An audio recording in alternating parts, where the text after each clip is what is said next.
Hello everybody, today in this webisode we're going to talk about whether or not leasing is right for you. So basically how to decide if you should lease a vehicle. The first question I always ask folks if they're going to lease a vehicle is how many miles do you drive? Generally if you lease a vehicle you don't want to be putting on a ton of miles per year. Generally they're 3 years leases, some are 39-month leases. It kind of depends on the brand. Typically Toyota's incentivized leases are 36 months.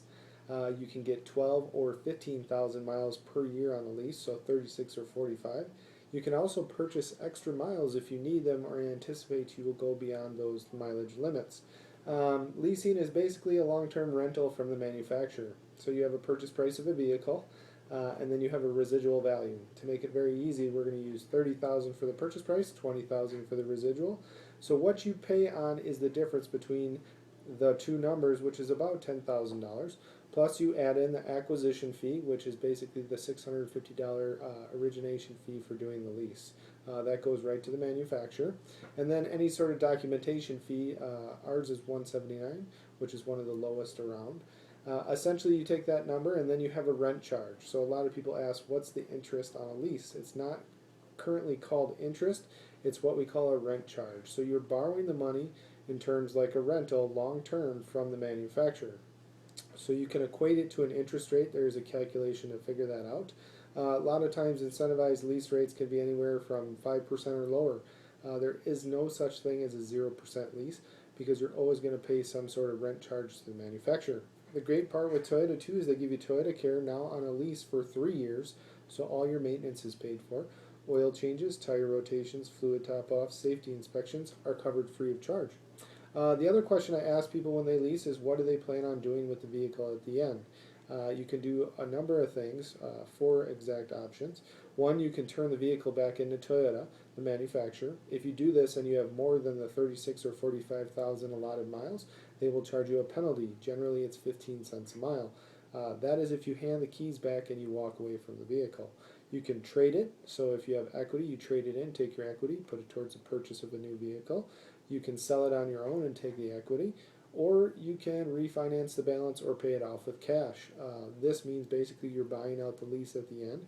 Toyota Financial Services does a great thing. They let you actually get new car interest rates on a leased vehicle, so even though it's 3 years old, you qualify for new car rates, which is great when you come to refinance your lease. A lot of times too, Toyota will send out coupons and offers to get you to lease again. The idea with a lease is customer retention, so they would like to keep you at the dealership for your entire car buying life. So if you lease once, they're going to make it enticing to lease again. So leasing is a great way to have a very low payment, get a new car every 3 years. Generally, it fits most customers. The one big misconception is, A, that residual value does not change. That number is a fixed number. So the 20,000 that we spoke about in the example, that number does not move the whole time you have the lease. It doesn't go up, it doesn't go down, that is fixed, so that will not change. They used to do open-ended leases back in the day, but they got rid of it because it was very unpredictable for the customer, which meant you came in and that residual changed and you could have negative equity. So they no longer do that. The other great part about leasing too is if you put money down, you're actually shrinking your payment. You're not buying equity. What you're doing is you're shrinking the distance between that purchase price and the residual value, thus making your 36-month payment smaller. So leasing is a great viable option. Be sure to ask lots of questions. A lot of times there are no hidden fees. There's no taxes and anything like that. But that is with this dealership Toyota. It could be different other places, so make sure you ask a lot of questions. As an F&I, we try and keep it very transparent so you know what's going on with the transaction. So tune in more about leasing later on. Get a little more in depth on the structure and how they work. So thanks for tuning in to Nathan the F&I Guy. Have a great day.